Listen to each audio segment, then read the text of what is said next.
अक्टूबर के इस महीने में कर्क राशि के जातकों को करियर, आर्थिक जीवन और स्वास्थ्य, इन सभी क्षेत्रों में औसत परिणाम प्राप्त हो सकते हैं। कुछ परेशानियां भी आती दिख रही हैं। देखिए, परेशानी तो आएंगी, लेकिन हर परेशानी अपने साथ कुछ ना कुछ निवारण भी लेकर आती है। यदि हमारे साथ कुछ भी गलत होता है तो उसके पीछे भी कुछ ना कुछ अच्छाई ही छुपी होती है। तो आइए विस्तार से जानते हैं। कर्क राशि वालों, कैसा रहेगा अक्टूबर का महीना? जीवन में क्या बदलाव आएगा? स्वास्थ्य और व्यवसाय कैसा रहेगा? परिवार, लव लाइफ, सबके बारे में जानेंगे और कुछ महत्वपूर्ण उपाय भी जानेंगे जिनसे आपके बिगड़ते हुए काम भी चुटकियों में बन जाएंगे। राशि चक्र की चौथी राशि है कर्क, जिस पर चंद्र देव का अध्यापित होता है। इस राशि में जन्मे लोग आमतौर पर यात्रा करना बहुत पसंद करते हैं। साथ ही इनमें निर्णय लेने की क्षमता भी बहुत अच्छी होती है। यह लोग मुश्किल से मुश्किल कार्य को बड़ी ही आसानी से पूरा करने में सक्षम होते हैं। तो आइए बात करते हैं कार्य क्षेत्र की। करियर के लिहाज से देखा जाए तो आपको इस महीने कई समस्याओं से दो चार होना पड़ सकता है। देवगुरु बृहस्पति की स्थिति 10वें भाव में होने के कारण आपके ऊपर काम का दबाव बढ़ सकता है। साथ ही आपको कुछ नई चुनौतियों से भी गुजरना पड़ सकता है। 8वें भाव में शनि देव की मौजूदगी के कारण आप में से कुछ जातक बेहतर तरक्की के लिए करियर बदलने या नौकरी छोड़ने पर भी मजबूर हो सकते हैं, क्योंकि शनि देव वक्री अवस्था में है। इसलिए करियर के संबंध में मिलने वाले पुरस्कारों और लाभों में भी आपको देरी का सामना करना पड़ सकता है। ऐसे में आप असंतुष्ट हो जाएंगे। देखिए, आपको हार नहीं माननी है। यदि आपको कुछ बदलाव करने की आवश्यकता है, अपनी नौकरी बदलने की आवश्यकता है, तो आप ऐसा ज़रूर कीजिए, क्योंकि बदलाव होना भी बहुत आवश्यक है। 3 अक्टूबर 2023 से 10वें भाव के स्वामी मंगल चौथे भाव में बैठे होंगे। इसके प्रभाव स्वरूप कार्यों में चुनौतियां और बाधाएं आने की आशंका है। जो जातक खुद का व्यवसाय चला रहे हैं, उन्हें इस महीने मार्केट के प्रतिद्वंदियों से कड़ी प्रतिस्पर्धा मिलने की संभावना है। यानी यदि आप खुद का बिजनेस कर रहे हैं तो बहुत से ऐसे योग बन रहे हैं जिसके कारण आपको अपने कॉम्पिटिटर्स, अपने प्रतिद्वंदियों से कड़ा कंपटीशन मिलने की भी संभावनाएं हैं। ऐसे में बड़ा मुनाफा हाथ लगने की गुंजाइश कम होगी। आपको यह सलाह दी जाती है कि इस महीने समझदारी से काम लें और किसी भी नए बिजनेस में निवेश ना करें। देखिए, इस महीने अक्टूबर के महीने में आपको किसी भी नए बिजनेस में इन्वेस्ट नहीं करना है, वरना आपको बहुत नुकसान भी झेलना पड़ सकता है। तो यदि आप नुकसान से बचना चाहते हैं तो इस महीने ऐसे किसी भी योजना को आगे के लिए टाल दें। बात करते हैं आर्थिक स्थिति के बारे में। अक्टूबर के महीने में शनिदेव 8वें भाव में है और बृहस्पति राहु 10वें भाव में है। इसके कारण आपको आर्थिक समस्याओं से गुजरना पड़ सकता है। 10वें भाव में बृहस्पति की स्थिति के प्रभाव स्वरूप हो सकता है कि लोग आपसे पैसों की डिमांड करें, जिससे आपके ऊपर आर्थिक बोझ बढ़ेगा। बृहस्पति के कारण ही आप अपनी नौकरी बदलने पर विवश हो सकते हैं। जी हाँ, बृहस्पति एक बहुत महत्वपूर्ण कारण है जिसके कारण आप अपनी नौकरी को बदलने पर विवश हो जाएं। ऐसे में आपको आर्थिक रूप से उतार चढ़ाव का सामना भी करना पड़ सकता है। दूसरे भाव के स्वामी सूर्य अपनी नीच राशि तुला में चौथे भाव में विराजमान हैं। इसके प्रभाव स्वरूप आप चाहें जितनी कोशिश कर लें, आपको धन मिलने में देरी हो सकती है।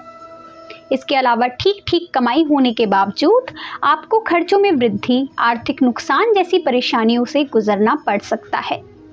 जो लोग खुद का व्यवसाय चला रहे हैं, उन्हें मार्केट में कड़ी प्रतिस्पर्धा मिलने के कारण नुकसान का सामना करना पड़ सकता है। बात करते हैं स्वास्थ्य की। सेहत के लिहाज से देखा जाए तो इस महीने चौथे भाव में केतु की स्थिति के कारण आपको अपने माता पिता के स्वास्थ्य के लिए धन खर्च करना पड़ सकता है। इस महीने शनि 9वें भाव में स्थित है और दूसरे भाव पर इसकी दृष्टि है, जिसके प्रभाव स्वरूप आपको दांतों में दर्द, पैरों में दर्द और आंखों में जलन की समस्या हो सकती है। तीसरे और 12वें भाव का स्वामी बुध 19 अक्टूबर 2023 को चौथे भाव में विराजमान होगा। इसके कारण आपको अपनी माताजी के स्वास्थ्य के लिए पैसा खर्च करना पड़ सकता है। साथ ही आप भी पाचन संबंधित परेशानियों का शिकार हो सकते हैं। तो आपको सलाह दी जाती है कि अपना और अपने माता पिता के स्वास्थ्य का ख्याल रखें, समय पर भोजन करें और नियमित रूप से योग, व्यायाम और मेडिटेशन करने की आदत डाल लें। जिससे आपका स्वास्थ्य स्थिर बना रहे। बात करते हैं प्रेम व वैवाहिक जीवन की। इस महीने 7वें भाव के स्वामी के रूप में 8वें भाव में शनि और 10वें भाव में बृहस्पति की उपस्थिति के कारण कर्क राशि के जातकों को प्रेम और वैवाहिक जीवन में कुछ परेशानियों का सामना करना पड़ सकता है। दूसरी ओर 5वें भाव के स्वामी के रूप में 4थे भाव में मंगल की स्थिति आपके रिश्ते में वाद विवाद पैदा कर सकती है। प्रेम का कारक शुक्र दूसरे भाव में मौजूद है, जिसके कारण परिवारजनों के बीच समस्याएं उत्पन्न हो सकती हैं। आपको सलाह दी जाती है कि इस महीने बहुत ही सावधानी से अपने रिश्ते को संभालें। यदि आप विवाह करने की योजना बना रहे हैं तो फिलहाल के लिए योजना को स्थगित कर लें, क्योंकि ये समय बिल्कुल भी अनुकूल नहीं है। यदि आप सिंगल हैं तो हो सकता है आपको अपना पार्टनर इस महीने ना मिले या फिर देरी से मिले, तो आपको अभी से उम्मीद लगाने की कोई आवश्यकता नहीं है, क्योंकि आपको निराशा हासिल हो सकती है। बात करते हैं पारिवारिक जीवन की। पारिवारिक जीवन की बात करें तो इस महीने कर्क राशि के जातकों के पारिवारिक माहौल में समस्याएं उत्पन्न हो सकती हैं, क्योंकि शनि कुंडली के 9वें भाव में प्रतिकूल अवस्था में विराजमान है। हो सकता है कि इस महीने परिवार के सदस्यों के बीच बात बिगड़ जाए या फिर लोग एक दूसरे का सहयोग करना बंद कर दें। 4थे भाव में स्थित केतु पारिवारिक सुख सुविधाओं को कम कर सकते हैं। 10वें भाव में स्थित बृहस्पति परिवारजनों में अहंकार की भावना को पैदा कर सकते हैं। ऐसे में बातचीत बंद होने और लड़ाई झगड़ा होने के योग बन रहे हैं। इसके अलावा 4थे भाव के स्वामी शुक्र दूसरे भाव में स्थित होकर जीवन साथी और परिवारजनों के साथ संबंध में गलतफहमियां पैदा कर सकते हैं। इसलिए आपको सलाह दी जाती है कि अपनी वाणी पर ध्यान दें, खुद को शांत रखें और बातचीत से मुद्दों को हल करने की पूरी कोशिश करें। देखिए, आपको खुद को बहुत कंट्रोल में रखना है, बहुत संयम के साथ आपको काम लेना है, वरना आपके परिवार का माहौल पूरा खराब हो सकता है। देखिए, कुल मिलाकर आपके लिए ये महीना बहुत अच्छा तो नहीं जाने वाला। आपको कई प्रकार की समस्याओं का सामना करना पड़ सकता है, तो उन समस्याओं का निवारण होना भी बहुत बहुत आवश्यक है। तो बिल्कुल कुछ बहुत महत्वपूर्ण उपाय हैं जो मैं आपको बता देती हूँ। ये उपाय यदि आप करेंगे तो अवश्य ही आपकी इन सभी परेशानियों का निवारण हो सकता है। तो ये महत्वपूर्ण उपाय हैं कि प्रतिदिन 20 बार ओम सोमाय नमः का जाप करना है। जी हाँ, 20 बार ओम सोमाय नमः।